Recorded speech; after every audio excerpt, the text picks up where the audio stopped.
et ce livre il est tellement riche. Et l'introduction, elle est incroyable. Elle va dépasser nos attentes de rester centrés sur ceux qu'on voit dans la surface ou dans l'apparence. Donc dans la surface, on va voir dans cette histoire une crise familiale et même la grâce de Dieu sur une personne spécifique, une famille spécifique. Donc on pense à Anne avec sa crise, envie d'avoir des enfants, cette autre femme de son mari qui va la persécuter, la mépriser car elle n'a pas d'enfant. Et donc dans la surface on voit la grâce de Dieu qui va visiter une femme. Mais l'introduction, ces 3 premiers versets, il déjà ne nous permet pas de rester centrés que sur l'histoire d'Anne. Et donc, il faut faire très attention quand on s'approche de textes bibliques pour qu'on soit capable aussi déjà d'aller au-delà des apparences, au-delà de la surface, au-delà de la vue. Donc, il y a certains éléments là très intéressants. Au verset 1, on peut lire à nouveau. Il y a un enregistrement historique, à nouveau, l'importance de regarder la foi chrétienne par le fait que Dieu conduit l'histoire. C'est un Dieu qui peut être quelque part témoigné ou testifié par les événements historiques. Et donc, ce qu'il nous donne, l'auteur, c'est l'origine de cette famille. Donc, verset 1 nous dit, il y avait un homme des Ramataïm Sophim, de la région montagneuse d'Éphraïm, du nom d'Elkana. Il était le fils de Jéhoram, fils d'Elihu, petit-fils de Tohu, et arrière-petit-fils de Tsouf, et était éphraïmite. Donc il était là, avec la tribu des Éphraïm, il habitait auprès, merci beaucoup, la tribu des Éphraïm, et en même temps,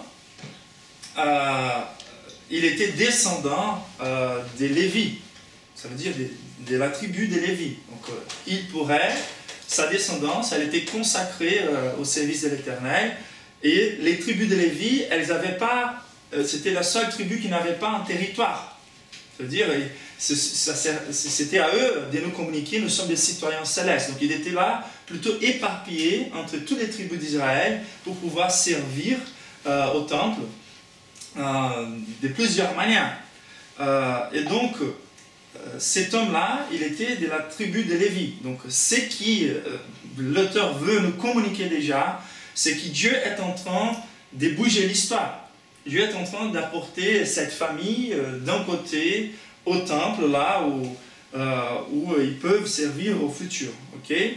Ensuite, il y a un terme qui apparaît par la première fois dans l'Ancien Testament pour parler à Dieu, pour se référer à Dieu. Et c'est le terme l'Éternel des armées. Le verset 3 nous dit « Chaque année, cet homme montait de sa vie à Silo pour se prosterner devant l'Éternel des armées. » Ça veut dire, c'est Jéhovah Sabaoth. Cette notion de l'Éternel des armées, certaines traductions ont maître de l'univers, mais c'est plutôt cette emphase incroyable sur le fait que Dieu, c'est le Dieu qui gouverne toutes choses dans les micros et dans les macros, qui gouverne toutes choses pour communiquer sa gloire. Il est les très élevé, et donc l'Éternel des armées, ça veut dire il gouverne les armées terrestres, ça veut dire les rois, les armées physiques, mais aussi les armées célestes, les anges, et dans les domaines spirituels. Et ce que l'auteur veut nous communiquer déjà, c'est qu'au travers de cette histoire que je vais vous raconter, ce qui va être plus en évidence, c'est le fait que Dieu gouverne. C'est le fait que Dieu est en train de gouverner toutes les choses pour glorifier son nom, pour glorifier sa grâce. Et donc, il est en train de montrer une famille qui va sortir d'un territoire et qui va aller dans un autre territoire, une famille qui vit une crise et que Dieu va bénir cette famille, mais il y a quelque chose de beaucoup plus grand que Dieu est en train de faire. Et c'est pour ça qu'il va mentionner aussi l'état spirituel de l'époque d'Israël. Donc, ils étaient très connus, Ophni et Phiné, donc la fin du verset 3.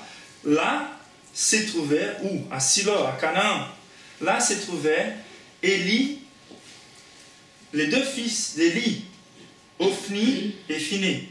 Donc, les grands prêtres étaient Élie, et ses enfants directs, Ophni et Phiné, étaient les sacrificateurs d'Israël. Et Ophni et Phiné n'étaient pas des modèles des sacrificateurs. Ils étaient deux des plus grands corrompus remarqués dans l'histoire d'Israël. Ils se servaient, ils étaient là très intéressés plutôt aux offrandes du peuple d'être des médiateurs entre le peuple et Dieu. Le plus important, la Bible nous raconte ça, ils volaient les sacrifices, ils ne permettaient même pas les personnes d'avoir les moments des sacrifices, de donner ses offrandes à Dieu, de profiter du moment spirituel. Avant même des cuire en fait les animaux qu'ils voulaient offrir, ils voulaient garder déjà ces animaux pour qu'ils puissent manger après. Donc ils voulaient profiter des offrandes du peuple et la prendre pour eux. Et au lieu de faciliter la relation des personnes envers Dieu, il était en train de valoir en fait des offrandes. Donc c'était deux des pires sacrificateurs qui l'histoire d'Israël jamais eu. Et donc, cette histoire va nous communiquer, c'est que Dieu est en train plutôt de régler l'état de santé d'Israël. Il y a un poste, il y a un rôle, le rôle des sacrificateurs, et Dieu ne va jamais permettre que ces postes soient constamment profanés. Et pour plus que plusieurs personnes aujourd'hui sont en train de profaner les postes des ministres de l'évangile de Christ, les postes des prêtres, Dieu, il est toujours en train de bien regarder ces choses, et à cause de son homme, il va honorer les postes. Et la sorte de ces hommes-là, elle va être terrible, mais cela commence avec le fait que c'est à Dieu lui-même, par les efforts humains. Élie, avec ses enfants, il devait les élever et prendre soin de sa famille d'une façon correcte. Il n'a pas réussi, il était négligent, mais le cas n'est pas perdu. Dieu va toujours élever ses ministres. Et il va bouger l'histoire, il va faire un miracle, et il va élever Samuel à partir de cette histoire. Donc, c'est pour ça que cette série, elle est appelée Au-delà de la vue. On va voir ça se répéter, non seulement dans le fait que Dieu fait des choses au-delà de ce qu'on peut voir, mais par exemple dans l'histoire des Anne elle-même, Élie, qui était plutôt bien comme prêtre, quand il voit Anne qui prie, il va se dire c'est une ivre. Il va mal juger. Et donc, il voit l'apparence, mais Dieu voit le cœur de Anne. Quand on arrive à Samuel lui-même, qui était l'un des plus grands juges et prêtres d'Israël, quand il arrive devant la famille de Jessé pour choisir le roi, il regarde l'apparence, mais Dieu lui dit, c'est pas celui-là, il y a encore un autre fils, il y a David qui est là en train de prendre soin des brebis, il faut lui appeler. Et donc, Dieu regarde le cœur et non les apparences. Quand on arrive à cette confrontation de David et Goliath, tout Israël est effrayé car il voit quel obstacle. Mais David voit déjà au-delà de l'apparence. Il voit la grandeur de Dieu. Et les géants n'est rien devant la grandeur de Dieu. Et donc, c'est la thématique de cette série. Samuel et David, ce sont très peu de personnes dans la Bible où on va voir l'histoire de leur vie avant même leur naissance. C'est le cas pour Samuel, c'était le cas pour David, c'est le cas pour Jésus bien sûr, c'était le cas pour Jean-Baptiste. Et on va voir pas mal de similarités avec ce que Dieu est en train de faire au-delà de cette histoire. Et donc, les textes, il va nous montrer une situation réelle, une situation de crise, et on veut arriver dans l'au-delà, mais il ne faut pas négliger le fait que Dieu regarde nos crises personnelles, que Dieu regarde la crise des Anne, et qu'il est intéressé, et qu'il va élever cet humble, cet humilié, qu'il va honorer ses prières. Donc, c'est une opportunité pour nous tous aussi de contempler la grâce de Dieu dans nos vies personnelles. Et c'est très important, même s'il faut toujours regarder au-delà de nous-mêmes, par rapport à ce que Dieu va faire, mais il faut nous rappeler aussi que Dieu est intéressé. Dieu, il est capable, il est tout puissant. Il n'y a pas de limite pour sa générosité, pour son amour, et il regarde l'histoire de chacun de nous. Et je ne sais pas quelle est votre crise aujourd'hui. On avait un désir très légitime, et je suis sûr que vous avez aussi des désirs très légitimes. Il faut juste vraiment les présenter devant Dieu. Le but pour nous aujourd'hui, c'est vraiment de traverser ces 3 pas, de sortir de nos crises personnelles, de contempler la grâce de Dieu dans nos vies, mais de ne pas s'arrêter ici et de contempler la grâce de Dieu au travers de nos vies. Donc les bénédictions de Dieu nous touchent pour toucher à d'autres. La grâce de Dieu, elle est tellement riche qu'elle ne s'arrête jamais dans une seule personne. Et c'est ça en fait l'encouragement que je voulais vous donner ce matin, qu'on puisse considérer la crise de Anne et de savoir comment il faut s'approcher de la grâce de Dieu. Anne s'approche de la grâce de Dieu d'une telle manière qu'elle fait une approche de la grâce de Dieu que d'habitude Dieu ne nie jamais en fait. Si on s'approche de la grâce de Dieu comme Anne l'a fait, on est assuré qu'on va trouver la grâce de Dieu. Contempler, donc ça c'est les premiers pas, en fait, comment nous approcher de la grâce de Dieu. La deuxième chose qu'on va considérer, c'est comment répondre à la grâce de Dieu. Donc une fois qu'on a été béni, et ça c'est énorme, c'est si important en fait, de savoir comment s'approcher de Dieu, et de savoir aussi comment gérer les bénédictions que Dieu peut nous donner. D'ailleurs, en fait, les plus on montre qu'on est prêt pour bien gérer les bénédictions de Dieu, les plus prêts on est de recevoir ces bénédictions de Dieu. Et la troisième chose, c'est de voir dans ces textes la gloire de la grâce de Dieu. Comment en fait dégoûter la grâce de Dieu, la faveur de Dieu sur nos vies, comment ça devrait nous bouger, nous mener à glorifier son nom. Et donc de voir beaucoup plus que ce que Dieu est en train de faire dans nos vies. Amen. Vous êtes avec moi. Nous allons continuer verset par verset en train de considérer ces textes. Donc, la première question, c'est comment nous approcher de la grâce de Dieu. Donc, je vais vous donner 2 réponses. Si vous voulez prendre des notes, je vous encourage. Il y aura beaucoup d'informations, mais très pratiques. Je ne vais pas prendre beaucoup de temps dans chaque point, mais ce sont des choses très pratiques qui marchent bien pour nos vies. D'accord? La première réponse, c'est par la reconnaissance de notre besoin de la grâce de Dieu.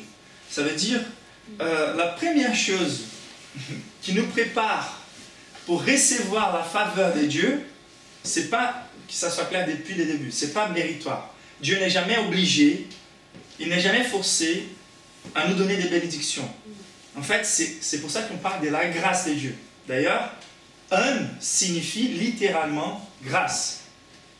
Et en fait, il est en train, cet texte il est en train de nous montrer la première chose qui nous approche de la grâce de Dieu, c'est la prise de conscience de notre besoin.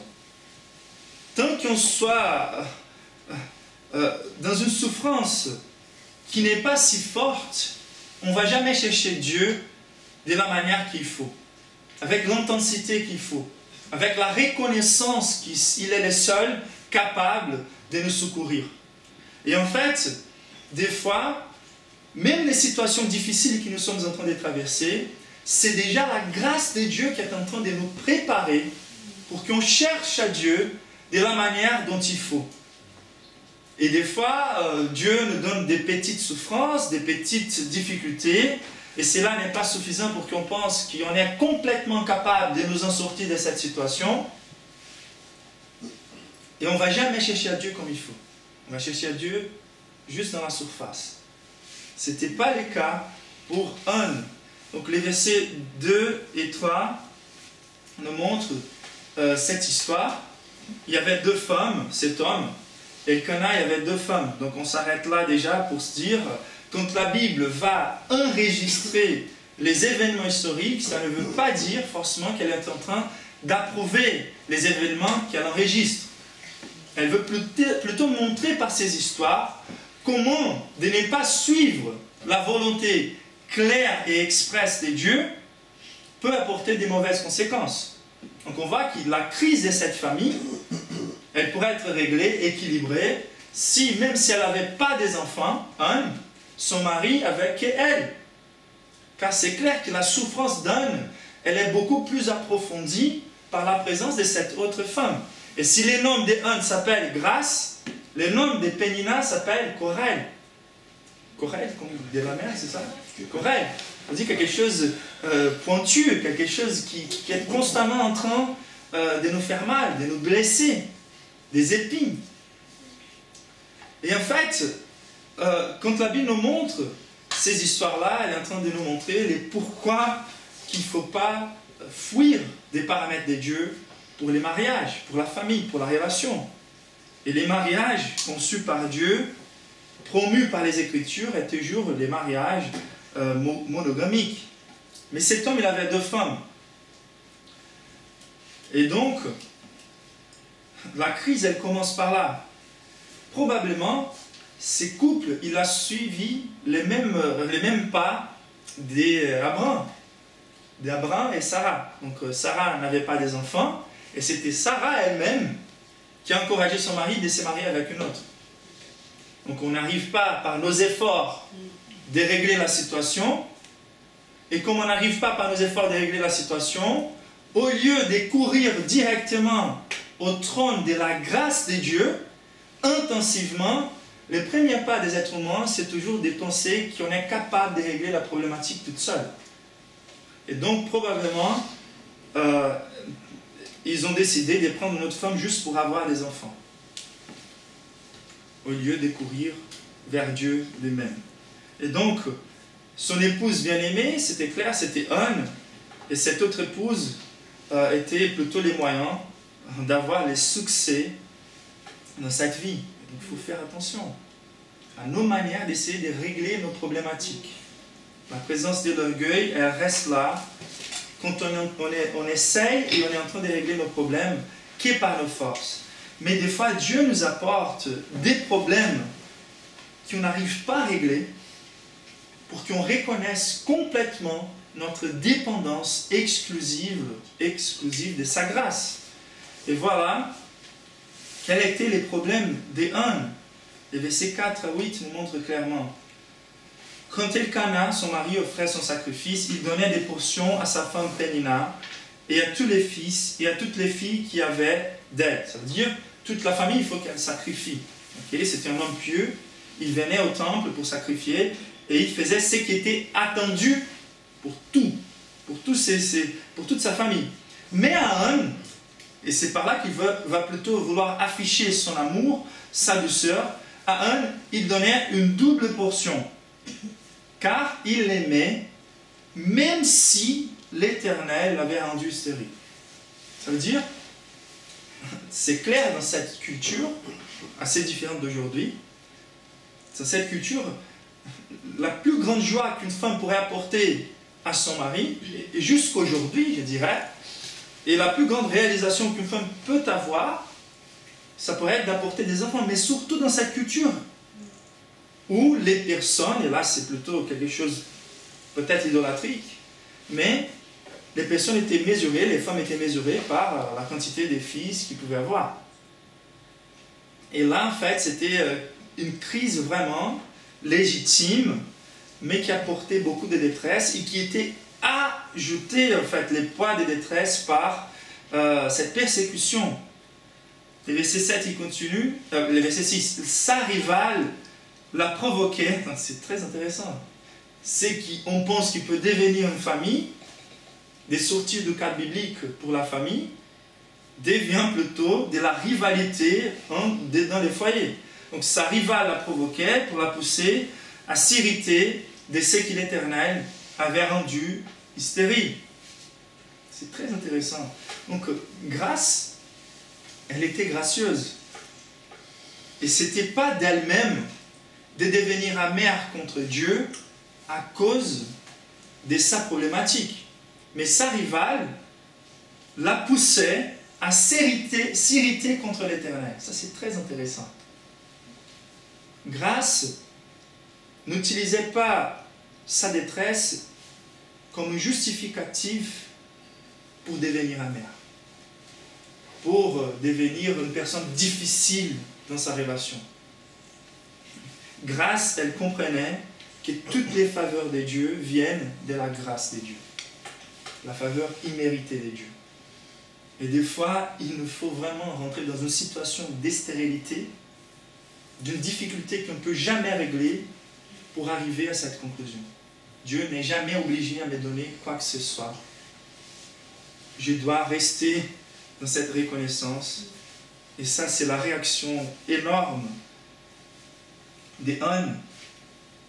Les situations qui les poussent à devenir amères envers Dieu, les situations qui les poussent à devenir difficiles dans les traites avec les personnes, mais sa réaction, elle est incroyable. Donc la première chose qu'il faut voir, c'est vraiment la taille de notre misère, notre incapacité de régler nos problèmes.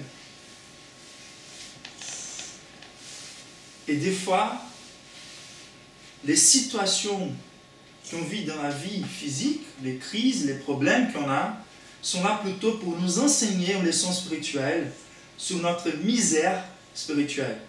Ces textes, ils montrent un qui a des caractères très semblables au caractère qu'on va trouver dans les béatitudes, la description de croyants en Matthieu, où Jésus va dire « Heureux ceux qui sont pauvres en esprit », qui ont pris conscience de la taille de leur misère spirituelle. Heureux ceux qui pleurent. Et ça, c'est la réaction de cette fille. Et cette femme, elle va pleurer beaucoup devant Dieu. Heureux ceux qui sont doux. Et cette douceur, c'est la douceur spirituelle. Comment arriver à cette douceur? C'est par la contemplation de notre incapacité de régler quoi que ce soit dans cette vie. Le fait que nous sommes toujours dépendants de la faveur de Dieu, indépendamment des circonstances.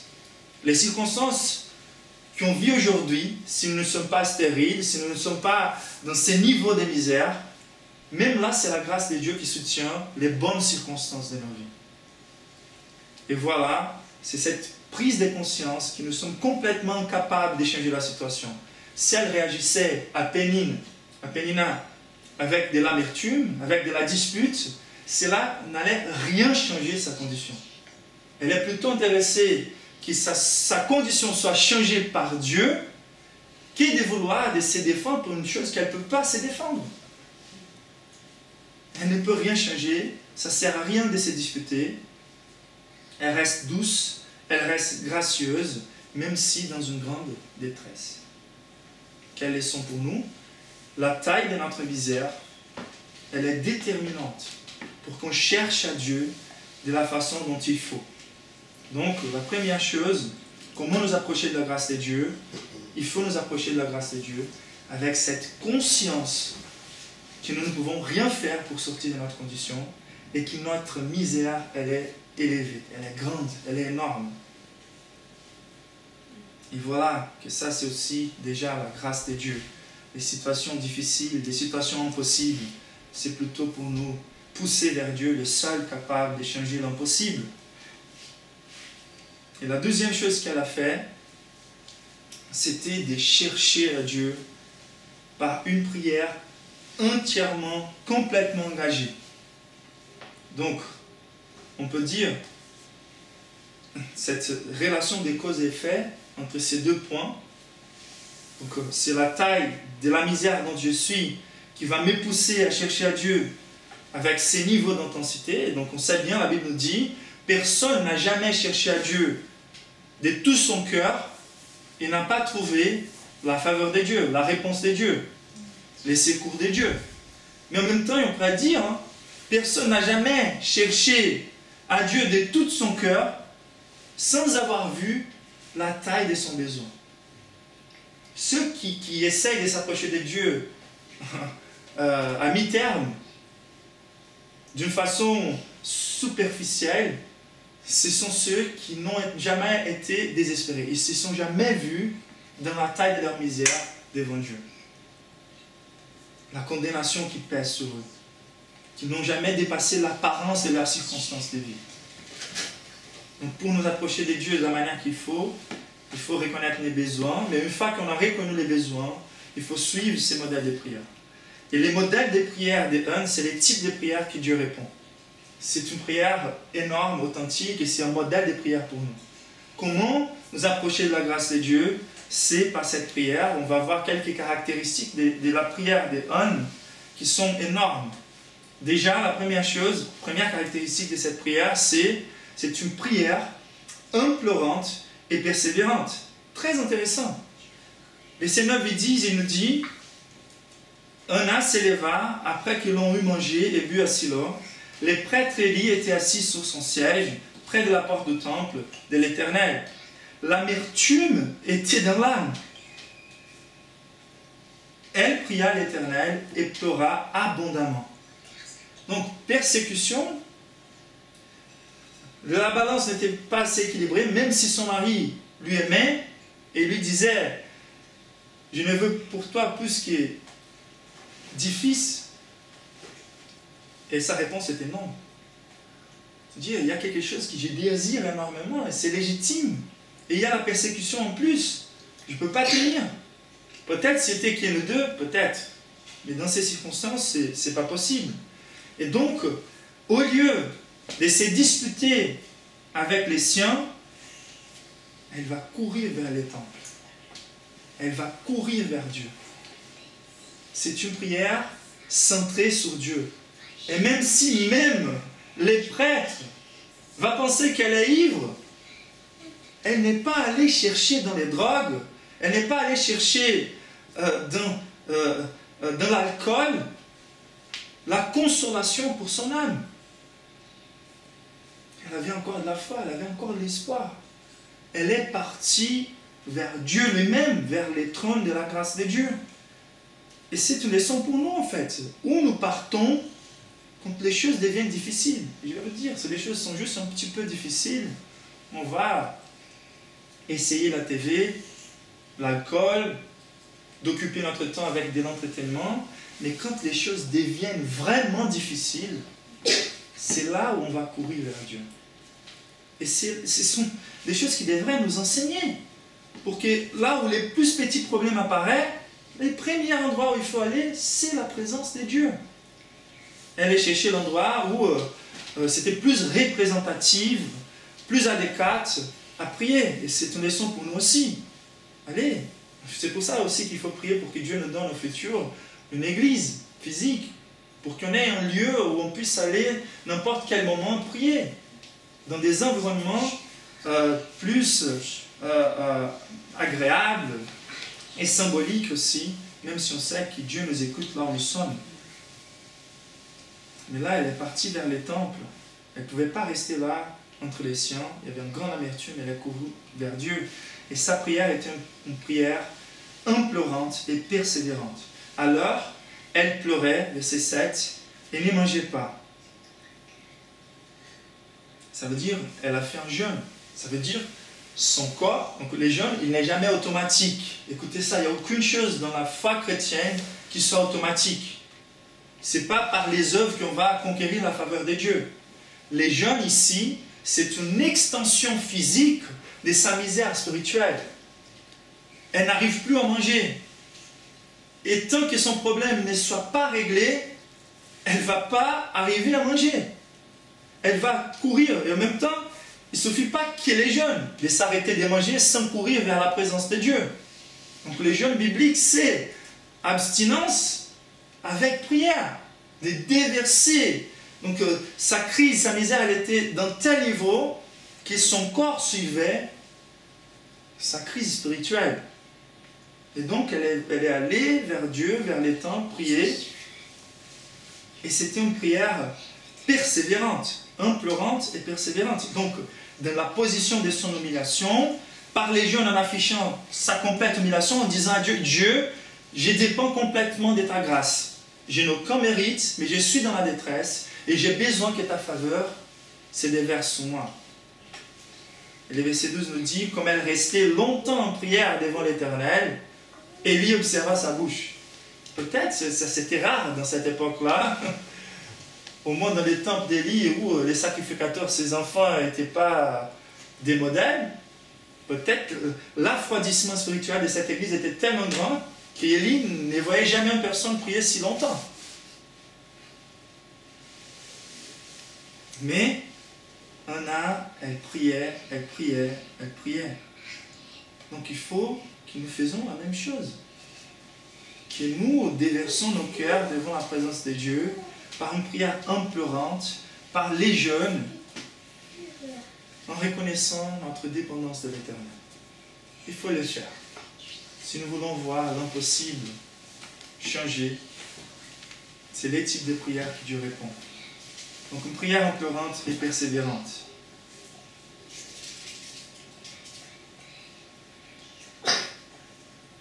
La deuxième chose, le verset 11 va nous montrer, c'est une prière adressée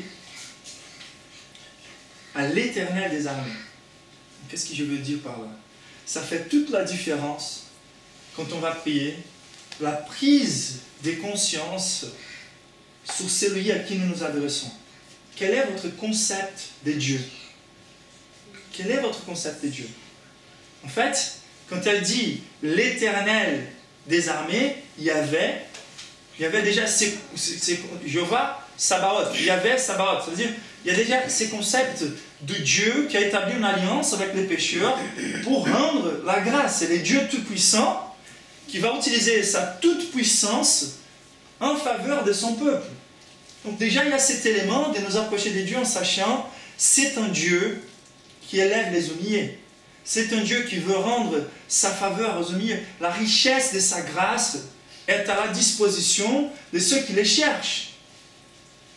Hébreu va nous dire, il faut que celui qui s'approche de Dieu croit qu'il existe, mais qui récompense ceux qui les cherchent. Est-ce que votre idée de Dieu, c'est un Dieu contre vous ou un Dieu pour vous? Et une autre chose qui c'est complètement déterminante quand on s'approche de Dieu, c'est est-ce qu'il est tout-puissant? Il n'y avait pas de limite pour la toute-puissance de Dieu dans le concept des un dans sa prière. Elle va dire les suivants, Éternel des armées, verset 11, si tu consens à regarder la détresse de ta servante, si tu te souviens de moi, donc ce n'était pas le cas de ne pas avoir la puissance de Dieu.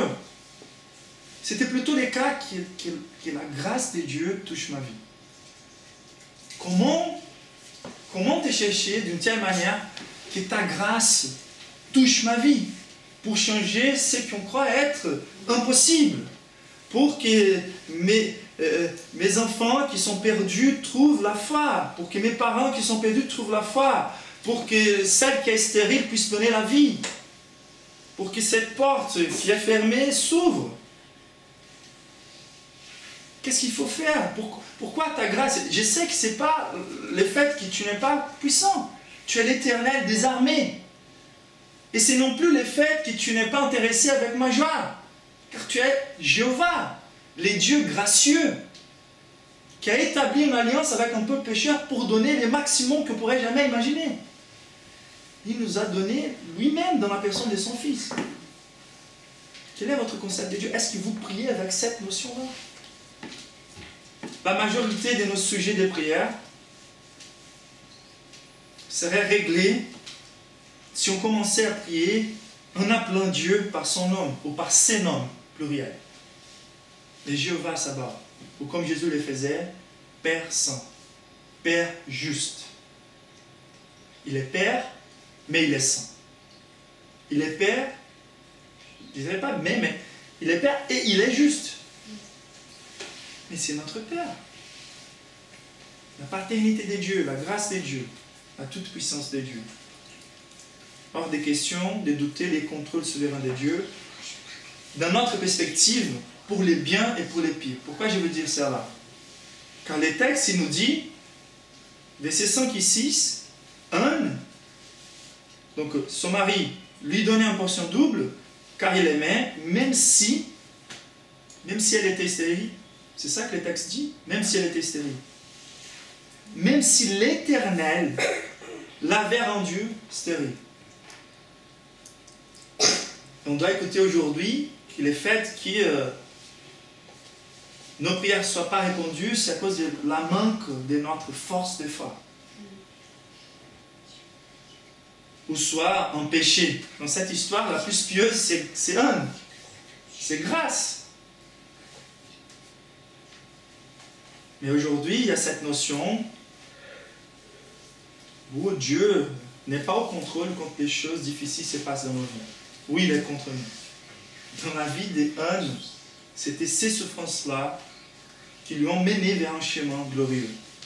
L'Éternel l'avait rendu stérile. L'Éternel avait un planning au travers cela. Donc si Dieu est responsable pour permettre que les malheurs arrivent à ma tante, dans ma maison, ça veut dire qu'il de cette même manière qu'il est en train de gouverner l'histoire pour que les malheurs arrivent à ma tante, il peut changer ça de jour au lendemain. Mais si Dieu n'a pas tous les contrôles, on va développer une relation avec Dieu très névrotique. Toujours en train de considérer, il est contre moi, car moi, je n'ai pas réussi à être à l'auteur de ses attentes. C'est pas ça. Grâce, c'est en faveur imméritée. Il n'attend pas qu'on soit parfait. Il attend juste qu'on reconnaisse notre misère et qu'on vienne vers lui. Ou sinon, cette relation névrotique avec Dieu va nous faire penser en fait que les diables, on va tout spiritualiser aujourd'hui, même si les diables peuvent être un moyen à travers lesquels les malheurs arrivent à nous, ou les êtres humains, comme Pénina, il est le Dieu des armées. C'est lui qui gouverne. Ces choses intermédiaires qui nous font les mal directement. Mais si Dieu n'a pas les contrôles de toutes les choses, quel espoir nous avons voir pour qu'il puisse changer les circonstances? Il y a des églises aujourd'hui où on a la sensation que Satan a beaucoup plus puissance que Dieu. Et Luther qui disait, les diables et les diables des dieux. C'est comme un chien. Il lui gouverne pour apporter les biens. Nos crises, nos détresses, nos souffrances, elles ont une date d'expiration. Quand elles sont en train d'accomplir un but glorieux, toutes les choses concourent au bien. Donc c'était une prière, elle savait à qui elle s'adressait. C'était aussi une prière dont le but était de glorifier Dieu. Et ça pourrait vous choquer, hein? Mais voici ce qu'elle va dire, c'est les vœux qu'elle va faire, qui va montrer. C'est pour ça que cette prière a été remarquée. Car elle priait toutes les années, c'était une demande constante dans sa vie, mais cette prière-ci, elle a trouvé une réponse différente. Et on peut se demander quel était l'élément déterminant pour que Dieu déverse sa grâce sur elle. Elle a montré qu'elle était prête. Et voici ce qu'elle va dire. Si tu n'oublies pas de ta servante et tu lui donnes un fils, je les consacrerai à l'Éternel pour toute la durée de sa vie. Et les rasoirs ne passera pas sur sa tête. Donc, assez similaire au cas de Samson. Donc, ce qu'elle voulait dire, ça sera un homme complètement consacré à l'Éternel. Une bénédiction, une réponse de prière que je vais consacrer complètement à l'Éternel. Pourquoi? Et peut-être ça, c'était inédit dans sa prière. Peut-être c'était par là qu'elle a montré qu'elle était prête à recevoir la grâce de Dieu. Car quand on désire tellement une chose dans nos vies, peut-être cette chose-là est devenue un idole pour nous. Même si ce sont des choses légitimes, ces choses peuvent devenir un idole dans nos vies. Et on a cette tendance, une fois qu'on a reçu la bénédiction impossible de Dieu, d'aimer plus la bénédiction de celui qui nous a donné.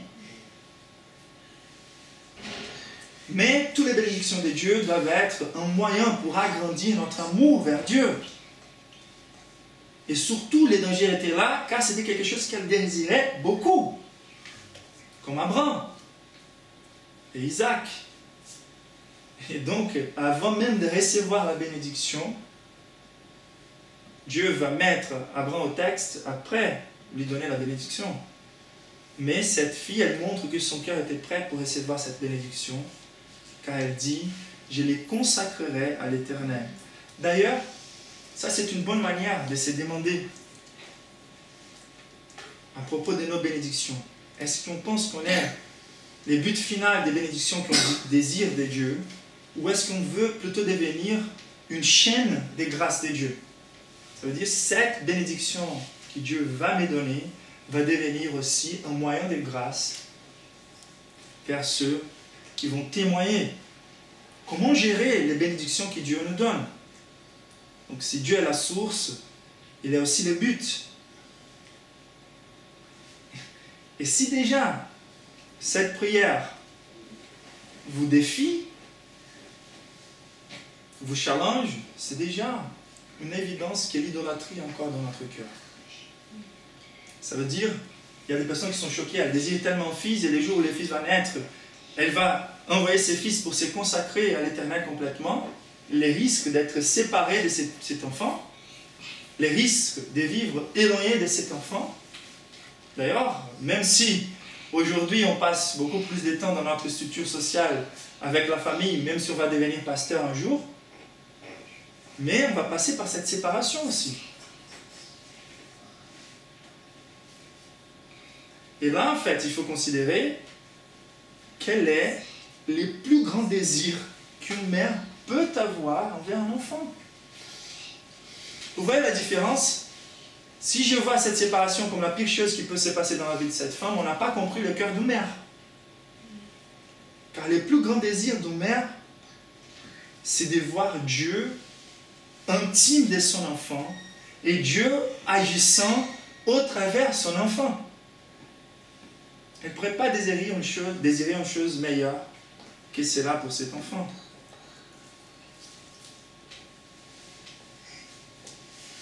Et encore, la joie que Samuel va lui apporter va être beaucoup plus grande que si elle voulait garder cet enfant à sa maison.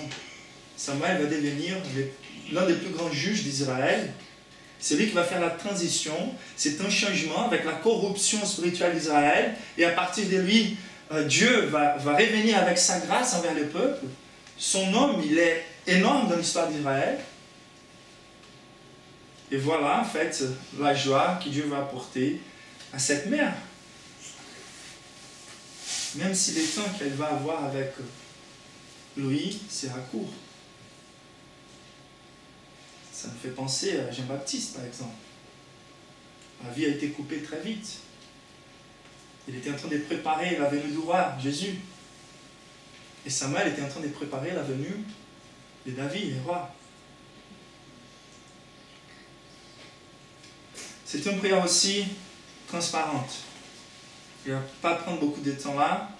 Mais en fait, quand on est dans notre misère et on cherche Dieu, il faut faire comme Jésus lui dit. Entre dans ta chambre, ferme ta porte et parle avec Dieu. Quand on est en train de prier, même s'il y a des personnes qui sont autour de nous, il faut qu'on prie en oubliant que les personnes sont autour de nous. Et c'est pour ça que son corps a aussi raccompagné sa crise, sa misère, son intensité envers Dieu. Et elle priait, même sans faire attention qu'il y avait d'autres personnes là et que Samuel la regardait. Mais c'est très intéressant. Celui qui voit l'apparence va dire, c'est une ivre, sort d'ici, sort de là. Et à nouveau, l'église, a priori, qui va devenir quelque part plutôt un blocage envers l'approche des personnes, envers Dieu. Mais il faut ne pas se fier à ce que les personnes aiment utiliser aujourd'hui comme expression, comme dans les discernements d'esprit. C'est bien, c'est un don. Mais on n'a pas le droit de prendre des mesures ou d'arriver à des conclusions sans que les fruits soient apparents. Jésus avait Judas. C'est clair qu'il savait que c'était les traites. Mais jusqu'au jour où Judas n'avait pas montré une œuvre de trahison, Jésus n'a pas pu agir. Et c'est un enseignement pour nous. On ne peut pas se fier par l'apparence. Cette femme, elle est là, elle semble être ivre, mais il ne faut pas juger les choses en avance. Et des fois, ces personnes-là, qui sont des fois à la marge de la société, sont très jugées, ils ne sont pas bienvenus à l'église. Mais elles ont tellement de choses à nous enseigner. Leur histoire peuvent être complètement un moyen de nous enseigner, de glorifier à Dieu. Mais elle priait comme si elle était toute seule devant la présence de Dieu. La grâce, elle restait toujours gracieuse, même si son cœur était amer, elle était là en train de persévérer, de parler directement à Dieu, sans avoir honte. Et la dernière caractéristique de cette prière, c'est que c'était une prière suffisante. Verset 17 nous dit, « Élie reprit la parole et dit, « Pars en paix, que le Dieu d'Israël exauce ta prière que tu lui as adressée. » Et elle répondit, « Qui est ta servante, trouve grâce à tes yeux. » Cette femme s'en alla, elle s'est remise à manger, et son visage ne fut plus le même. Ah, ça c'est énorme. Ce sont des expériences c'est que la prière est capable de faire. C'était une prière implorante et persévérante, une prière adressée à l'Éternel des armées, une prière dont le but était de glorifier à Dieu au travers de la bénédiction, et une prière intime et transparente. Ça veut dire, c'est le type de prière qui Dieu répond. Et en fait, comment Dieu répond? Il y a un aspect qui c'est très intime, très subjectif. C'est Dieu qui répond. On sent des fois, ça a été suffisant. Cette prière a changé mon cœur. Cette prière m'a donné de la confiance. Je sais que les choses vont se passer à partir de là. Il n'y a pas comment expliquer ça, plus que ça. Ça veut dire, c'est une expérience avec Dieu dans la prière où on sent qu'il faut plus prier pour ces sujets. Dieu m'a donné la réponse, j'ai trouvé la grâce de Dieu. Ça va s'arriver. Mais ensuite, on a aussi les mots du prophète. La bénédiction de cet homme-là, qui était prêtre en Israël, il dit, pars en paix. En fait, les pasteurs des fois, ils sont habitués aux choses impossibles que Dieu fait. Ils sont capables de raconter plusieurs témoignages. Et ils sont habitués aussi à voir quels sont les types de prières que Dieu a l'habitude de répondre.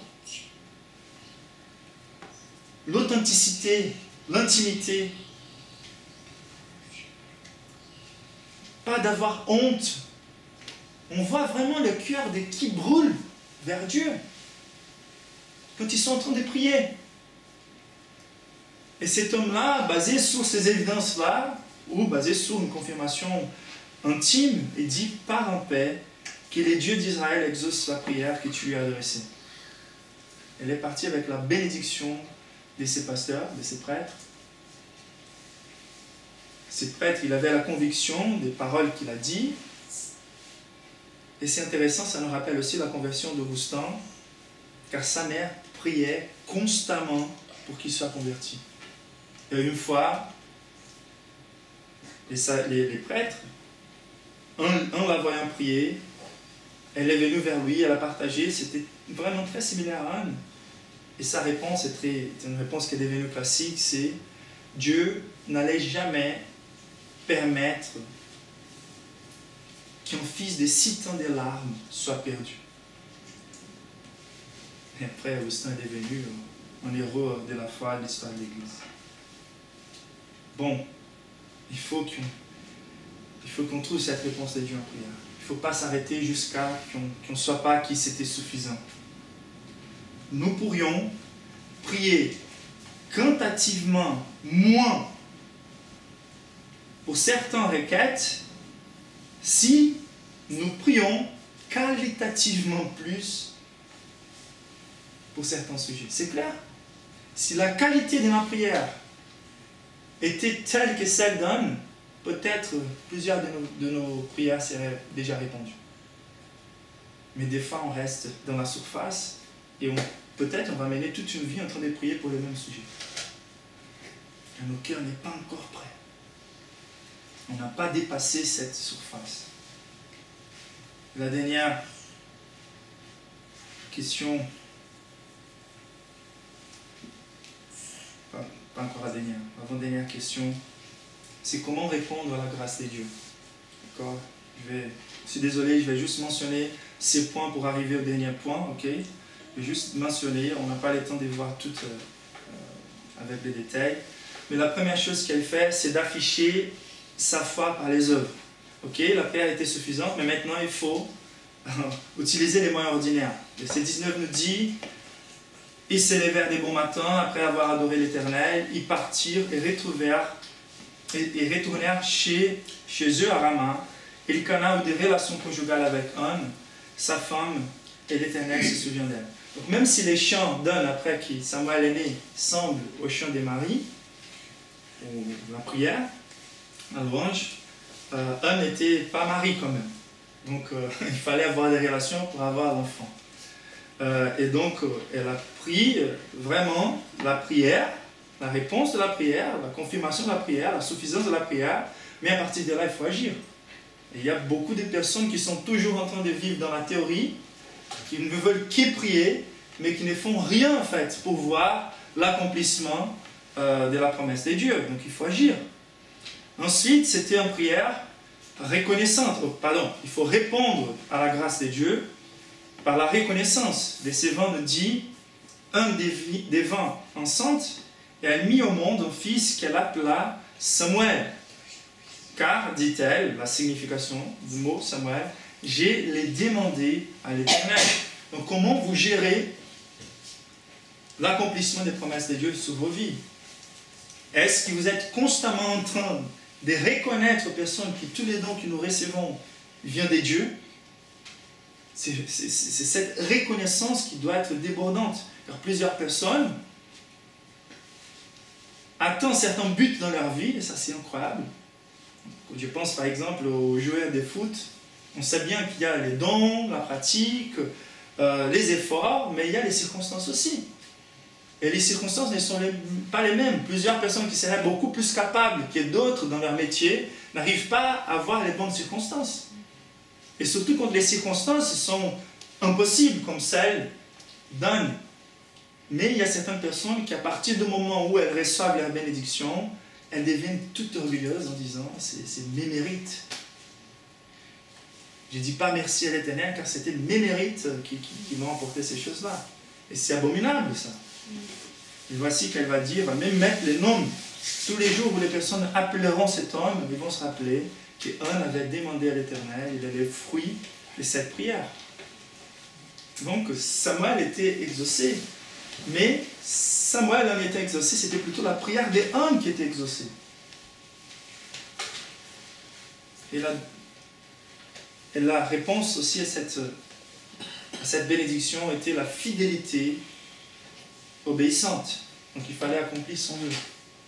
Il fallait livrer cet enfant. Donc elle a passé quelques années avec cet enfant, mais dès qu'il était complètement allaité, ça pourrait prendre 3 ans par exemple, elle est venue accomplir en fait cette promesse, consacrer cet enfant d'une façon obéissante à l'Éternel. Et la dernière caractéristique, en fait, la dernière chose à faire quand on a reçu la bénédiction, c'est de louer à Dieu. Donc, elle a adoré à Dieu avec beaucoup plus des offrandes que la situation demandait. Donc, la lettre de la loi demandait quand Dieu nous bénit et on va accomplir un vœu, elle nous demandait certaines offrandes. Et elle a pris beaucoup plus que ce qui était obligé, car elle était dans la joie. Même si on pense qu'elle était dans un moment de grande détresse, la séparation serait dure, ok, mais elle était en train de louer l'Éternel. Elle était plus étonnée avec la faveur de Dieu qui a touché sa vie qu'avec la bénédiction en soi.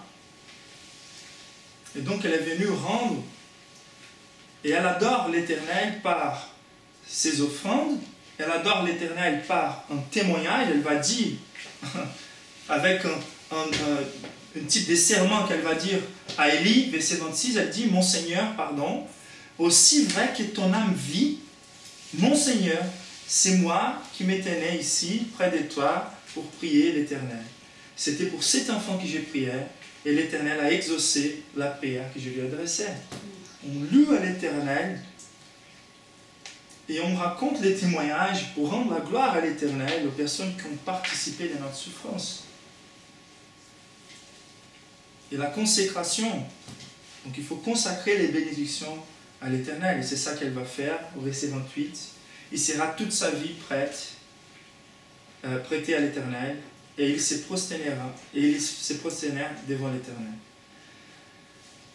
La façon étonnante aussi de louer Dieu, c'est en faisant ces chants. Je ne sais pas si vous avez jamais fait des poèmes à Dieu avec des stylos.